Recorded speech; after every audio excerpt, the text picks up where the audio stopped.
एक बार फिर से स्वागत है आपका मेरे चैनल यूट्यूब हिंदी में और मैं हूं प्रवीण।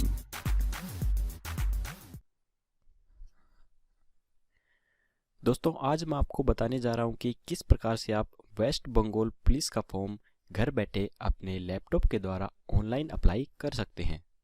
तो चलिए आइए सीखते हैं।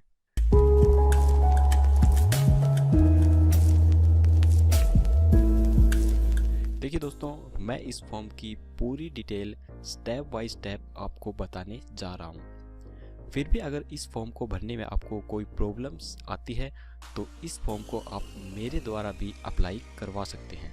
आपको किस प्रकार से ये फॉर्म मेरे द्वारा अप्लाई करवाना है आप मेरी दूसरी वीडियो में देख सकते हैं, जिसका लिंक मैंने नीचे डिस्क्रिप्शंस में दे दिया है, या फिर आपको स्क्रीन पे राइट साइड में कॉर्नर पर जो ये छोटा आई का निशान दिख रहा है वहाँ पे क्लिक करके भी आप मेरी वो वीडियो देख सकते हैं। तो चलिए हमें करना क्या है, हमें जाना है सबसे पहले अपने लैपटॉप के गूगल चार्म पे। और देखिए मैंने ये साइट ऑलरेडी ओपन की हुई है। मैंने इस साइट की पूरी डिटेल और इस साइट का लिंक नीचे डिस्क्रिप्शंस में दे दिया है, वहाँ पे जाके आप इस साइट को ओपन कर सकते हैं।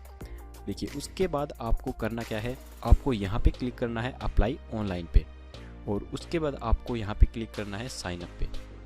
अब देखिए यहाँ पे हमें मोबाइल सेलेक्ट कर देना है और यहाँ पे हमें अपना नाम डालना है, और इस सेकंड डब्बे में हमें अपनी ईमेल आईडी डालनी है, और यहाँ थर्ड डब्बे में हमें अपने मोबाइल नंबर डालनी है। अब देखिए यहाँ पे लिख रखा है यूज़र नेम, तो यूज़र नेम में हम कोई भी यूनिक नाम लिख सकते हैं। जैसे कि मेरा नाम प्रवीण है तो मैं लिख देता हूँ PAR और 1 2 3। और यहाँ पे नीचे देखिए पासवर्ड बता रखा है, तो यहाँ पे पासवर्ड में आप कोई भी पासवर्ड डाल सकते हैं 1 2 3 4, या फिर कुछ भी अपना नाम डाल सकते हैं, कुछ भी डाल सकते हैं। तो ये सब फिलअप करने के बाद हमें क्लिक करना है साइन अप पे। अब देखिए यहाँ ऊपर मैसेज दिखा दिया गया है कि your account has been successful created, तो अब हमें क्लिक कर देना है ओके पे। अब देखिए ये हमें इस प्रकार से स्क्रीन दिखाई दे रही है। यहाँ पे मेरा नाम दिखा रहा है प्रवीण। ये फॉर्म हमें 5 पार्टों में अप्लाई करना है। देखिए पहले हमें पर्सनल डिटेल डालनी है, उसके बाद कम्युनिकेशन एंड अदर डिटेल डालनी है, उसके बाद हमें फ़ोटो अपलोड करनी है, उसके बाद हम प्रीव्यू देखेंगे, और सबसे लास्ट में हमें इस फॉर्म की पेमेंट पेड करनी है। तो चलिए हमें करना क्या है। देखिए इस फर्स्ट ऑप्शन को तो हमें क्लिक करने की ज़रूरत नहीं है, क्योंकि ये फॉर्म निकला हुआ है और इसमें हम सिर्फ यही सिलेक्ट कर सकते हैं, अदर सेलेक्ट नहीं कर सकते हैं। तो अब देखिए आते हैं सेकंड ऑप्शन में।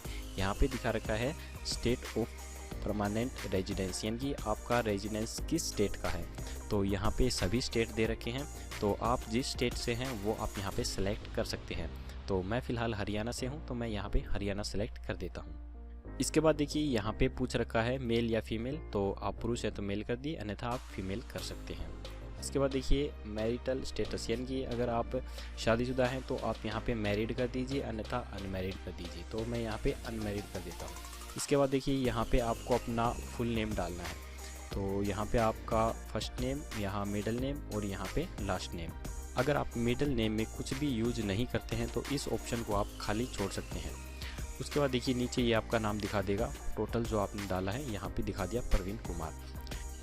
मदर नेम यानी कि माता का नाम, तो यहाँ पे हमें अपनी माँ का नाम डाल देना है। उसके बाद यहाँ पे अपने फादर का नाम डाल देना है। उसके बाद देखिए यहाँ पे हस्बैंड नेम, यदि आप फीमेल हैं यानी कि आप महिला हैं तो यहाँ पे आप अपने पति का नाम डाल सकते हैं, और अगर आप पुरुष हैं तो आप इस डब्बे को खाली छोड़ दीजिए। इसके बाद देखिए यहाँ पे आपको कैटेगरी सेलेक्ट करनी है, आप किस कैटेगरी से हैं, SC, जनरल, OBC या ST किस कैटेगरी से हैं, तो यहाँ पे आप सेलेक्ट कर सकते हैं। तो देखिए यहाँ पे सिर्फ एक अनरिजर्व कैटेगरी दिखा रहा है। देखिए इसका मैं आपको बता देता हूँ कि ये फ़िलहाल एक कैटेगरी क्यों दिखा रहा है, क्योंकि अगर आप वेस्ट बंगाल से हैं तो ही आप SC, OBC, SC, ST का फ़ायदा उठा सकते हैं। अगर आप वेस्ट बंगाल की बजाय किसी अदर स्टेट से इस फॉर्म को अप्लाई कर रहे हैं तो आप सिर्फ एक ही कैटेगरी सेलेक्ट कर सकते हैं, अनरिजर्व कैटेगरी। इसका मतलब होता है कि आप जनरल कैटेगरी में ही जाएंगे, आप SC, OBC, ST का फ़ायदा नहीं उठा सकते हैं। तो यहाँ पे आपको अनरिजर्व कैटेगरी ही सिलेक्ट करना होगा। इसके बाद देखिए यहाँ पे दिखा रखा है एक्स सर्विसमैन, यदि आपने पहले किसी गवर्नमेंट जॉब में काम किया हुआ है तो आप यहाँ पे येस कर सकते हैं, अन्यथा आप इसे नो कर दीजिए। तो मैंने पहले किसी भी गवर्नमेंट जॉब में काम नहीं किया है तो मैं यहाँ पे नो कर देता हूँ। इसके बाद देखिए यहाँ पे पूछ रखा है कि x solution given length of service, यानी कि अगर आप इस ऑप्शन को यस करते, यानी कि एक्स सर्विसमैन को अगर आप यस करते तो आपको यहाँ उस जॉब से रिलेटेड अपनी इन्फॉर्मेशन डालनी पड़ती कि आपने कब से कब तक जॉब की थी। और अगर आपने इसे नो कर दिया है तो आपको इस ऑप्शन को फिलअप करने की कोई ज़रूरत नहीं है।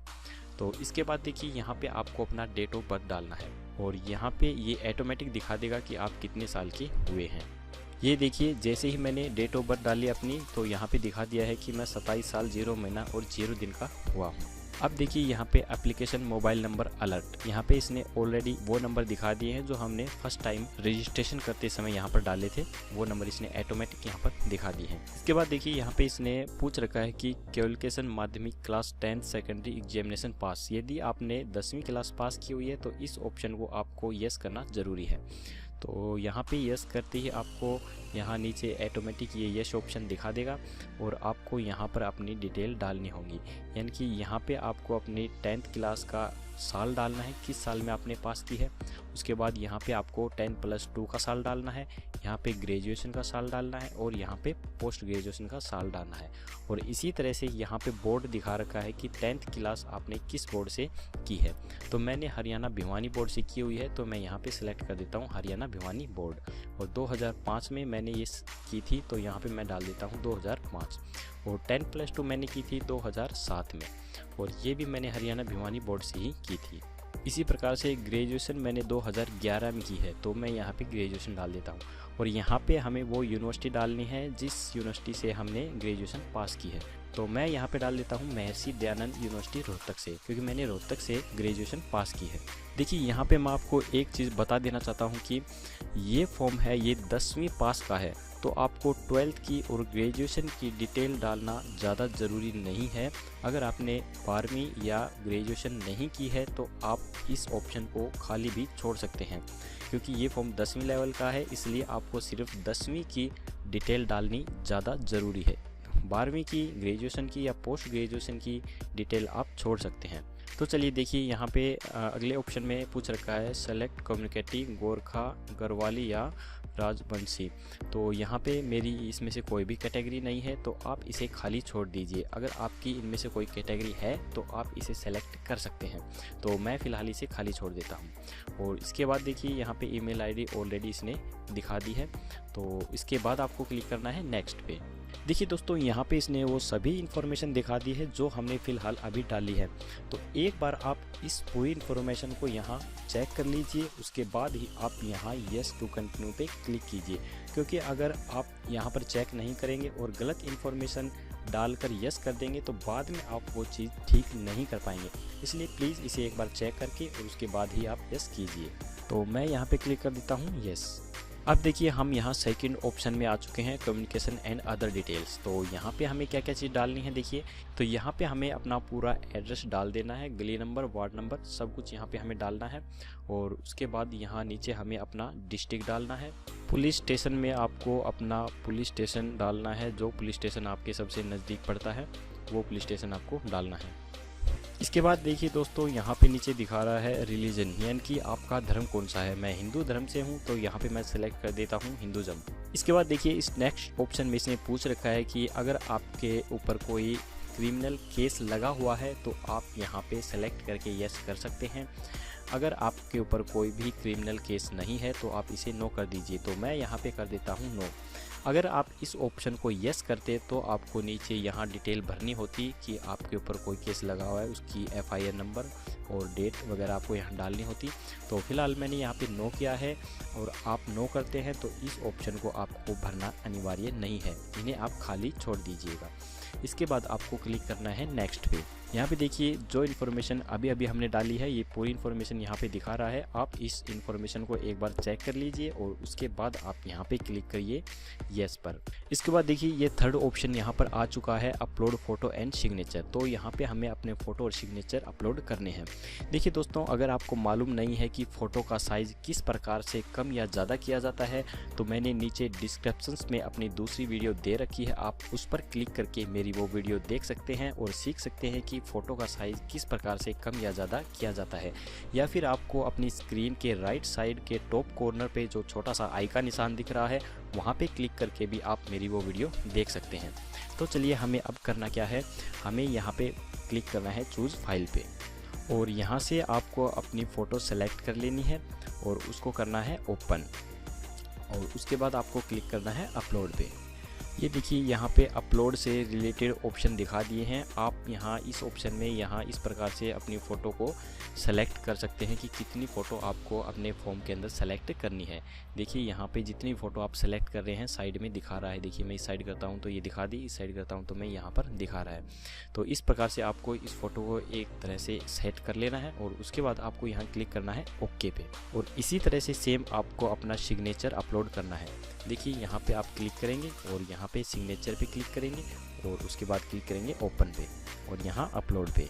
अब ये देखिए यहाँ पे इसने सिग्नेचर दिखा दिए हैं। आप इन सिग्नेचर को सेलेक्ट कर लीजिए जितने सिग्नेचर आपके बिल्कुल करेक्ट फॉर्म में दिखाई देते हैं, और उसके बाद आपको यहाँ पे नेक्स्ट ऑप्शन में क्लिक करना है पैलेस, यानी कि आपका स्थान कौन सा है। तो मेरा स्थान कनीना है तो यहाँ पे मैं लिख देता हूँ कनीना। उसके बाद देखिए आपको यहाँ पे क्लिक करना है टिक मार्क पे और यहाँ पे क्लिक करना है इसके बाद नेक्स्ट पे। यहाँ पे आपको क्लिक करना है येस पे। अब देखिए इसने ये चौथा पार्ट दिखा दिया है प्रीव्यू एप्लीकेशन। यहाँ पे ये पूरी डिटेल दिखा रहा है, जो डिटेल हमने डाली है यहाँ पे इसने सारी डिटेल दिखा दी है। ये देखिए पूरी डिटेल यहाँ पे दिखा दी है, यहाँ पे फ़ोटो भी दिखा दी है, यहाँ पे सिग्नेचर भी दिखा दिए हैं। तो इस पूरी डिटेल को आपको एक बार चेक कर लेना है। उसके बाद आपको यहाँ पे क्लिक करना है नेक्स्ट पे। अब देखिए इसने यहाँ नेक्स्ट ऑप्शन दिखा दिया है पेमेंट डिटेल, यानी कि अब हमें इस फॉर्म की पेमेंट करनी है। जो इस फॉर्म में पेमेंट मांग रखी है वो हमें पेड करनी है।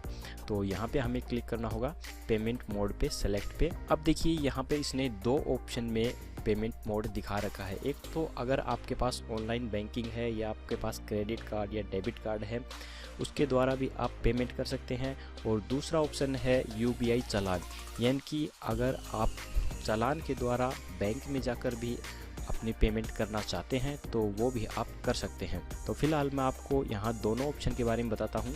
पहले मैं फर्स्ट ऑप्शन सेलेक्ट करता हूँ ऑनलाइन पेमेंट के बारे में। तो देखिए जैसे ही आप ऑनलाइन पेमेंट पे क्लिक करेंगे ये दिखा देगा एप्लीकेशन फ़ीस आपकी 200 रुपये लगेगी और प्रोसेसिंग चार्ज आपका 20 रुपये लगेगा, और बैंक आपसे इस चीज़ का कोई चार्ज नहीं लेगा, 0 रुपये। तो टोटल आपकी फ़ीस हुई 220 रुपये, यानी कि आपके अकाउंट से 220 रुपये काटे जाएंगे। तो यहाँ पे इसने ये पूरी प्रोसेस दिखा दी है। तो यहाँ पे आपको नीचे जाना है और आई एक्सेप्ट पे क्लिक करना है, और उसके बाद आपको क्लिक करना है पे एंड सबमिट पे, और यहाँ पे आपको क्लिक करना है येस पे। अब देखिए यहाँ पे इसने दिखा दी है कि किस प्रकार से अपना पेमेंट कर सकते हैं। इसने यहाँ पर सारे ऑप्शन दिखा दिए हैं, क्रेडिट कार्ड के द्वारा, डेबिट कार्ड के द्वारा, डेबिट कार्ड ATM पिन के द्वारा, इंटरनेट बैंकिंग के द्वारा या कैश वॉलेट के द्वारा। वो आपकी मर्ज़ी है, आप किसी के थ्रू भी अपनी पेमेंट कर सकते हैं। फ़िलहाल मुझे ये फॉर्म अप्लाई नहीं करना है तो मैं इस फॉर्म की फ़ीस आपको पेड करके नहीं दिखा सकता हूँ। तो फ़िलहाल मैं यहाँ पे क्लिक कर देता हूँ कैंसिल पे। अब देखिए दोस्तों मैं आपको दूसरा तरीका भी बता देता हूँ कि चालान के द्वारा हम अपनी फ़ीस किस प्रकार से पेड कर सकते हैं।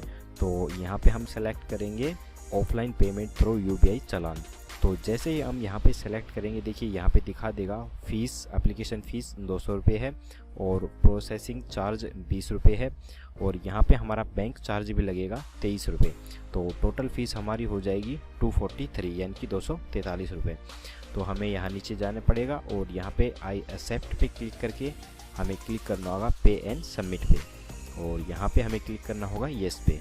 अब देखिए यहाँ पे इसने चालान की पूरी डिटेल दिखा दी है कि किस बैंक का ये चालान है। ये देखिए यहाँ पे दिखा दिया है यूनाइटेड बैंक ऑफ इंडिया का ये चालान है, और ये इसके अंदर जिस अकाउंट में ये फ़ीस पेड होगी यहाँ पे अकाउंट नंबर है, और हमारे फॉर्म की पूरी डिटेल यहाँ पे दिखा रखी है। हमारा नाम, मोबाइल नंबर, रजिस्ट्रेशन नंबर सब दिखा रखा है, और जितने पैसे हमें पेड करने हैं 243 ये भी यहाँ पे दिखा रखे हैं।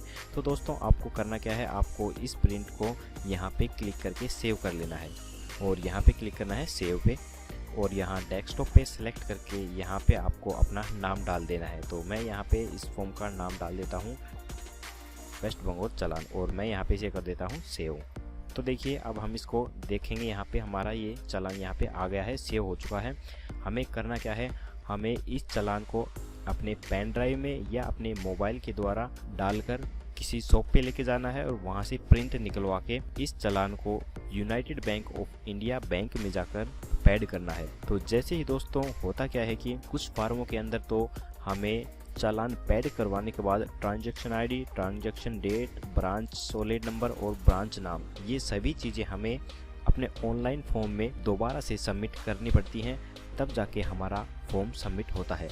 लेकिन इस फॉर्म में हमें ये सभी चीज़ें सबमिट करने की ज़रूरत नहीं है, बस आपको ये चालान बैंक में ले जाना है और ये फ़ीस पैड करनी है और आपका फॉर्म ऑटोमेटिक सबमिट हो जाएगा। आपको बस अपना ये चालान संभाल के रखना है, तो ये पूरी प्रक्रिया यहाँ पे आपकी कंप्लीट हो जाएगी। तो दोस्तों इस प्रकार से आप इस फॉर्म को ऑनलाइन अप्लाई कर सकते हैं। मुझे आशा है कि मेरे द्वारा बनाई गई ये वीडियो आपको काफ़ी अच्छी लगी होगी, तो प्लीज़ मेरे इस वीडियो को एक लाइक ज़रूर कीजिएगा और अगर आपने अभी तक मेरा चैनल सब्सक्राइब नहीं किया है तो प्लीज़ मेरे चैनल को सब्सक्राइब कर लीजिए, क्योंकि मैं ऐसी अच्छी वीडियो आपके लिए लेकर आता रहता हूं। तो जैसे ही मैं कोई नई वीडियो डालूंगा आपको इस चीज़ का नोटिफिकेशन मिल जाएगा। तो जल्दी ही मिलते हैं दोस्तों एक नई वीडियो के साथ, तब तक के लिए जय हिंद जय भारत।